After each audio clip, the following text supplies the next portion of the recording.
उसके पीछे एक लेडी आती है जो कि पूरी तरह से एक ज़ॉम्बी है। वो उस पर हमला करने वाली होती है कि डॉक्सी वहां पर आकर उसको बचा लेता है। दरअसल अब पूरी की पूरी पार्टी में बहुत सारे ज़ॉम्बीज ने हमला कर दिया है और अब वो सारे के सारे ज़ॉम्बीज इनकी तरफ बढ़ रहे होते हैं। तभी एलिजाबेथ और उसकी चारों बहनें जो कि मार्शल आर्ट की कलाओं में पूरी तरह से एक्सपर्ट हैं, वो अपनी पोजीशन में आ जाती है और इसके बाद सभी ज़ॉम्बीज को बहुत बुरी तरह से मारती है, जो देखकर डॉक्सी और उसका दोस्त पूरी तरह से इन पांचों बहनों से इंप्रेस्ड हो जाते हैं और अब डॉक्सी भी एलिजाबेथ की तरफ अट्रैक्टेड फील करता है। अगले दिन दिखाया जाता है कि एलिजाबेथ की बड़ी बहन को डॉक्सी के दोस्त के घर से डिनर का इनविटेशन आता है, जिसे देखकर वो बहुत खुश हो जाती है और अपने घोड़े पर अब वो डॉक्सी के दोस्त के घर की तरफ निकल पड़ती है।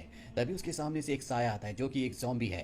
दरअसल यहाँ पर ज़ॉम्बीज आ चुके हैं, वो उस पर हमला कर देते हैं, लेकिन वो उन सब से लड़कर उन सबको खत्म कर देती है और इसके बाद वो डॉक्सी के दोस्त के घर पहुंच जाती है।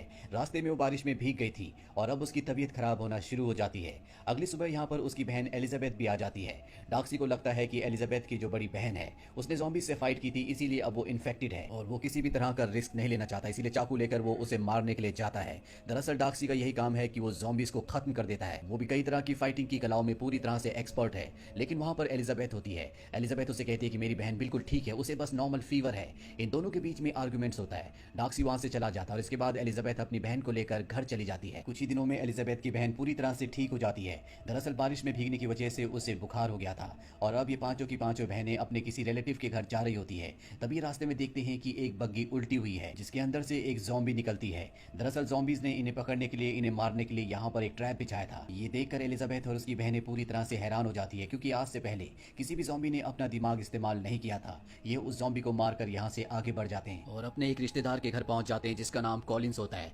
दरअसल एलिजाबेथ के खानदान में सिर्फ यही एक मेल बचा हुआ है और जब एलिजाबेथ के पिता की मृत्यु हो जाएगी तो एलिजाबेथ का जो घर है वो इनके नाम हो जाएगा। कॉलिंस बहुत ज्यादा कंट्रोलिंग होता है, वो हर किसी पर अपना रौब दिखाता है। वो एलिजाबेथ को प्रपोज करता है, लेकिन वो एक शर्त रखता है कि उसे योद्धा की जिंदगी को हमेशा त्यागना होगा। एलिजाबेथ साफ साफ मना कर देती है। यहीं पर एलिजाबेथ की मुलाकात एक और आदमी से होती है जिसका नाम जॉर्ज विकम होता है। ये डॉक्सी का सौतेला भाई है। एलिजाबेथ को इससे मिलकर बहुत अच्छा लगता है। एलिजाबेथ को डॉक्सी का सौतेला भाई बताता है कि मेरे पिता की मृत्यु के बाद सारी की सारी दौलत डॉक्सी ने हत्या ली, क्योंकि उसे ऐसा लगता था कि हम उसे संभाल नहीं सकते। ये सुनने के बाद एलिजाबेथ के दिमाग में डॉक्सी की जो इमेज थी वो पहले से भी ज्यादा खराब हो जाती है। डॉक्सी का भाई उसे रात को डांस के लिए इनवाइट करता है। एलिजाबेथ उसे हाँ कह देती है और रात को जब ये पार्टी में होते हैं तो डॉक्सी एलिजाबेथ के पास आता है और उसे अपने साथ डांस करने को कहता है, पर एलिजाबेथ साफ साफ मना कर देती है। इसके बाद वो अपनी मॉम के पास जाती है जिन्होंने बहुत ज्यादा शराब पी रखी होती है और नशे में वो कहती है कि बहुत जल्दी हमारे दिन पूरी तरह से ठीक हो जाएंगे, क्योंकि मेरी बड़ी बेटी की शादी एक बहुत ही अमीर लड़के से होने वाली है जो कि डॉक्सी का बेस्ट फ्रेंड है। डॉक्सी इस बात को सुन लेता है और अब उसे पूरा यकीन हो जाता है कि एलिजाबेथ की बड़ी बहन उसके दोस्त से उसके पैसों के लिए शादी कर रही है, इसीलिए अगली सुबह किसी बहाने से अपने दोस्त को यहाँ से ले जाता है। और जब एलिजाबेथ की बड़ी बहन को ये बात पता चलती है तो उसे बहुत दुख होता है। वहीं एलिजाबेथ को एक बार फिर से डॉक्सी का सौतेला भाई मिलता है जिसका नाम जॉर्ज है और वो उसे एक पुराने चर्च में ले जाता है जहाँ पर एलिजाबेथ देखती है कि बहुत सारे ज़ॉम्बीज हैं जो कि नॉर्मली काम कर रहे हैं, वो बिल्कुल भी अग्रेसिव नहीं होते। एलिजाबेथ ये देखकर पूरी तरह से हैरान होती है। जॉर्ज उसे बताता है कि इन ज़ॉम्बीज को जानवरों को खिलाया जाता है और मुझे पूरा यकीन है कि ये इंसानों के साथ मिलकर रह सकते हैं, ये बिल्कुल भी अग्रेसिव नहीं है। साथ ही ये उन ज़ॉम्बीज को भी कंट्रोल करते हैं जिनके अंदर बिल्कुल माइंड नहीं है, यानी कि ये जो नए ज़ॉम्बीज हैं इनके अंदर सोचने समझने की शक्ति है। इसके बाद जॉर्ज उसे बताता है कि डॉक्सी जानबूझकर अपने दोस्त को अपने साथ इस जगह से ले गया ताकि तुम्हारी बड़ी सिस्टर और उसके दोस्त की शादी ना हो पाए। साथ ही वो एलिजाबेथ को कहता है क्यों ना हम यहाँ से भाग चलें, लेकिन एलिजाबेथ उसे साफ साफ मना कर देती है। जॉर्ज एलिजाबेथ को यह भी बताता है कि वो चाहता है कि जो यहाँ की रानी है वो उससे मिले और ज़ॉम्बीज और इंसानों के बीच में एक कॉन्ट्रैक्ट, एक समझौता करवाए ताकि ज़ॉम्बीज और इंसान हमेशा एक साथ मिलकर रह सकें।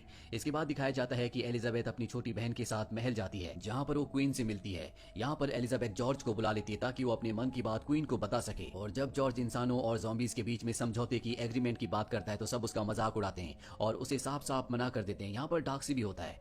डॉक्सी कहीं ना कहीं दिल ही दिल में एलिजाबेथ को पसंद करता है, इसीलिए उसके पास जाता है और उसे शादी के लिए प्रपोज करता है, जिस बात से एलिजाबेथ को बहुत गुस्सा आता है क्योंकि उसी की वजह से उसकी बड़ी बहन और डॉक्सी का बेस्ट फ्रेंड जो कि एक दूसरे से शादी करना चाहते थे, एक दूसरे से प्यार करते थे, अब वो अलग हो चुके हैं। यहाँ पर उसे एलिजाबेथ बहुत उल्टा सीधा कहती है, साथ ही एक किक भी मारती है, लेकिन वो उसकी बातों का कोई जवाब नहीं देता और डॉक्सी यहाँ से चला जाता है। और जाने के बाद वो एलिजाबेथ को एक माफीनामा यानी कि एक माफी का लेटर लिखता है जिसमें उसने लिखा होता है कि मैंने तुम्हारी मॉम की बातें सुन ली थी, जिस वजह से मुझे लगा कि तुम्हारी बड़ी बहन मेरे दोस्त से पैसों के लिए शादी करना चाहती है।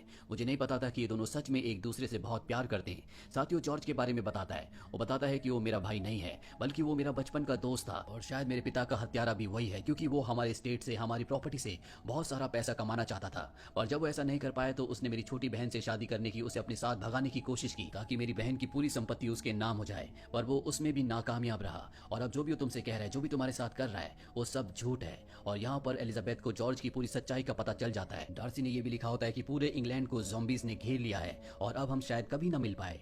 दरअसल इस वक्त डार्सी इंग्लैंड में होता है और अब एलिजाबेथ को पता चलता है कि जॉर्ज उसकी छोटी बहन को अपने साथ अगवा करके ले गया और उसने उसे उसी चर्च में रखा है जहाँ पर ज़ॉम्बीज़ है, जो कि पूरी तरह से उसके कंट्रोल में है। वो अपनी छोटी बहन को बचाने के लिए अपनी बड़ी बहन के साथ चर्च की तरफ निकल पड़ती है जो इंग्लैंड में है। इंग्लैंड पहुंचने के बाद इनकी मुलाकात डार्सी से होती है। डार्सी को जब पता चलता है कि एलिजाबेथ की छोटी बहन को जॉर्ज ने अगवा कर लिया है तो वो रात के अंधेरे में अकेला ही एलिजाबेथ की बहन को बचाने के लिए निकल पड़ता है।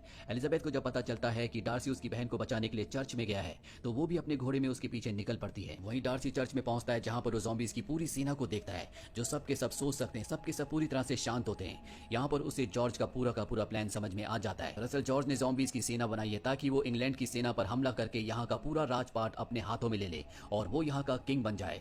लेकिन डार्सी ऐसा होने नहीं देना चाहता, इसीलिए वो इन ज़ॉम्बीज़ के खाने में इंसानी दिमाग मिला देता है ताकि ये सब के सब आदमखोर हो जाएं। और इसके बाद वो उस जगह जाता है जहाँ पर एलिजाबेथ को जॉर्ज ने बंदी बनाकर रखा हुआ है। उसकी चेन खोलने की कोशिश करता है और तभी यहाँ पर जॉर्ज आ जाता है जो उसके ऊपर हमला करता है। इन दोनों के बीच में लड़ाई होती है और इसी लड़ाई के दौरान जॉर्ज उस पर गोली चलाता है। हालांकि उसे कुछ नहीं होता, पर गोली की आवाज़ सुनकर यहाँ पर सभी ज़ॉम्बीज़ आ चुके हैं जिन्होंने खाना खा लिया है और अभी सब के सब आदमखोर हो चुके हैं। ये इन पर हमला करने के लिए आगे बढ़ते, लेकिन तभी डार्सी यहाँ पर एलिजाबेथ की बहन को छुड़ाकर उसे लेकर यहाँ से भाग जाता है। बाहर डार्सी का जो घोड़ा होता है उसमें वो एलिजाबेथ की बहन को बिठाकर यहाँ से जाने को कहता है। वो यहाँ से निकल जाती है और अब उसके सामने जॉर्ज आता है। इन दोनों के बीच में फाइट होती है। डार्सी उसके दिल में तलवार मारता है लेकिन वो अब भी जिंदा होता है, जिससे डार्सी को पता चलता है कि ये भी एक ज़ॉम्बी है। अब जॉर्ज डार्सी के ऊपर हमला करता है, पर इससे पहले कि वो डार्सी को मारता है यहाँ पर एलिजाबेथ आकर उसे बचा लेती है और जॉर्ज को मार देती है। इसके बाद ये दोनों के दोनों यहाँ चर्च से निकल जाते हैं। वहीं सभी ज़ॉम्बीज़ आज़ाद हो चुके हैं जो इंग्लैंड की तरफ बढ़ रहे होते हैं। एलिजाबेथ और डार्सी भी चर्च से अब निकल चुके होते हैं और जब वो उस गेट तक पहुंचते हैं जो कि इंग्लैंड का गेट है तो इनके पीछे बहुत सारे ज़ॉम्बीज़ होते हैं। इसीलिए उस जगह पर ब्लास्ट कर दिए जाते हैं ताकि ज़ॉम्बीज़ इंग्लैंड की सरहद के अंदर ना आ पाए और इस ब्लास्ट में डार्सी जख्मी हो जाता है। एलिजाबेथ उसे देखकर परेशान हो जाती है, उसकी आंखों में आंसू होते हैं और अब वो एडमिट कर लेती है कि वो भी डार्सी से प्यार करती है। कुछ दिनों बाद डार्सी पूरी तरह से ठीक हो जाता है और वो एलिजाबेथ को एक बार फिर से प्रपोज करता है और इस बार वो उसके प्रपोजल को एक्सेप्ट कर लेती है। जिसके बाद डार्सी की और एलिजाबेथ की, साथ ही एलिजाबेथ की बड़ी बहन की और डार्सी के बेस्ट फ्रेंड की शादी हो रही होती है। वहीं मिड क्रेडिट सीन में हमें दिखाया जाता है कि जॉर्ज अब भी जिंदा है, यानी कि वो एक बहुत ही खतरनाक ज़ॉम्बी बन चुका है और वो अपने ज़ॉम्बी साथियों के साथ डार्सी और एलिजाबेथ की शादी पर हमला करने की तैयारी कर रहा है। इसी के साथ ये फिल्म, ये कहानी यहीं पर खत्म हो जाती है। ये फिल्म ईयर 2016 में रिलीज हुई थी। IMDb पर इसकी रेटिंग है 5.8। उम्मीद करते हैं कि ये कहानी आपको पसंद आई।